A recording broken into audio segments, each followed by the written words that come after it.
Honestly, ladies and gents, if you're coming onto here to see me shout and rant and just get fucking angry about what I've just seen, then you're on the wrong channel. I genuinely, for the life of me, do not know what to think about my football club anymore.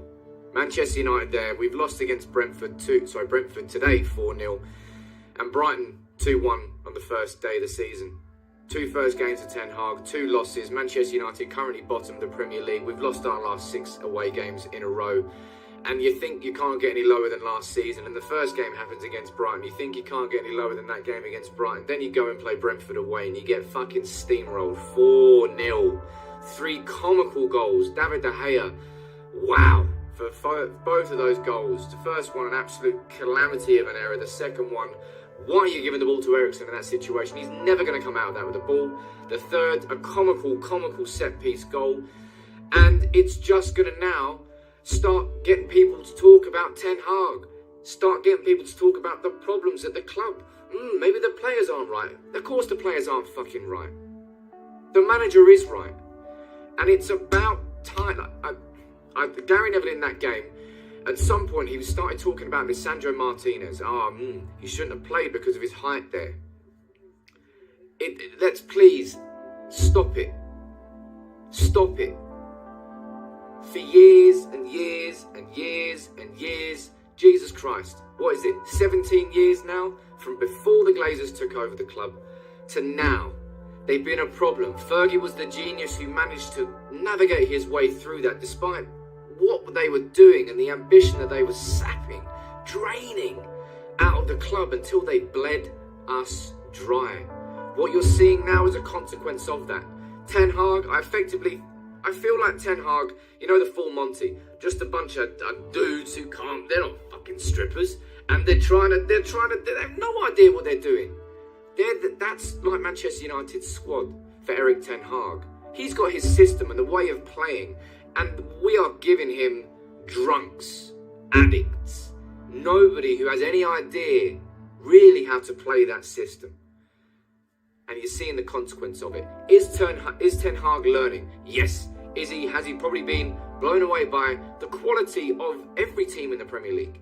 Would he have expected this sort of level of performance from your Brightons and your Brentfords? I don't think he would have. But we knew that was going to happen. It happens to every single manager who has to adjust to the Premier League. But he's adjusting with broken vehicles, with cars with smashed in windscreens, flat tyres, punctures, no engine under the bonnet. All those players again today, fucking Jesus. And I apologise for us if I'm swearing. I've been in Glasgow for a few days. You can see it's not the same studio. I came up for a wedding, and that's put a proper downer. Fucking hell, it's put a proper downer on my night. My words, and it's put a proper... Honestly, at this point, I don't know what I can say anymore that hasn't already been said. And it's almost like the actual problem at the club hasn't been fucking resolved. Because it has not been resolved. It has not changed. The ultimate problem is the fact that the Glazers and their business model previously was getting Manchester United into that top 4 and using that as the cash cow. That was the cycle that we perfected under Fergie. We never finished outside the top 3 under Fergie. And then when after he left and they had to start investing again, and whenever we finished outside the top 4, the investment went up. But now, when you look at the quality of the teams like Brighton and Brentford, the scale of the investment required at Manchester United to get to that top 4 is way outside of the budgets that the Glazers want to put on the club. And it's not just about spending. As Gary Neville did say correctly in that game, it's impressive that Manchester United have been able to spend $1 billion and look this bad. But that's what happens when you give an addict your credit card. Do you expect that addict to go out and pay your electricity bill? To go out and get food in the fridge first? Hell no, they're going to go out and get their fixed. They're not going to think about the actual things that you need in the long term. They're going to go out and get what they want right now. Oh shit, that's not what you needed. That's caused problems. Lo and behold, you're witnessing the manifestation of years of mismanagement, of everything going wrong at Manchester United. And I'm so tired. I do not thrive well in this environment. I'm not somebody who loves negativity. I'm somebody who likes seeing my goddamn football club heading in the right direction. And then we go and do that against Brentford. And I don't look. I could spend 5 minutes now talking about individuals, poor mistakes, tactical errors, but it's besides the fucking point. It is not where the focus needs to be. It is an issue, but it's not the root cause.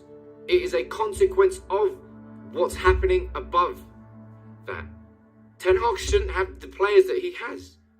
Ten Hag should have more.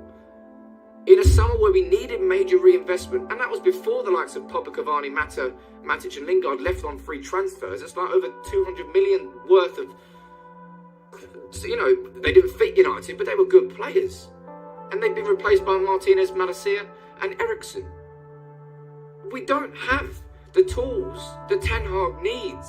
And I'm utterly convinced, and this is the thing that I'm going to really struggle with now,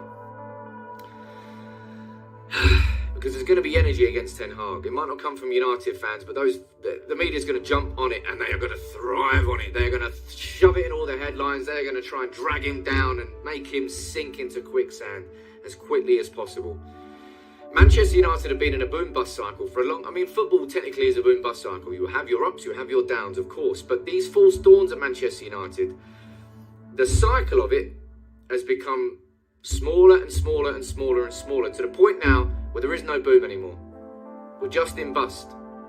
And that really has not infected the minds of the players, but it's taken over the minds of the players, and they've been absorbed by it. And I don't think the players have the capability of getting themselves out of it. I think the manager does, but they're in such a cycle that we can only spin downwards. And we've got fucking Liverpool, Old Trafford next. And we had such a positive pre-season. That's the thing I think I'm struggling with. I'm not talking about the results. I'm talking about day-to-day training, the videos we looked at, the reaction we saw from the players, the comments from the players, the improvements in the drills, the improvements in the performance. Everything seemed to be in sync, apart from Ronaldo and the questions that asked around the squad. But to see us go from that to what we did in that first game against Brighton and what we've done there against Brentford goes to show me that it really is, these players are scared to wear the shirt now. They are being swallowed up by the pressures of Manchester United.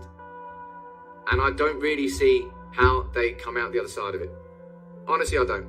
So many of them, I mean, this is not a knee-jerk reaction to one individual game. And I hate being the idea that I'm spreading sort of knee-jerk reactions. But it's, as I said, I can't get angry at individual, apart from De Gea in that game, maybe. I can't get angry. There's no point me getting angry at individuals anymore. There really isn't.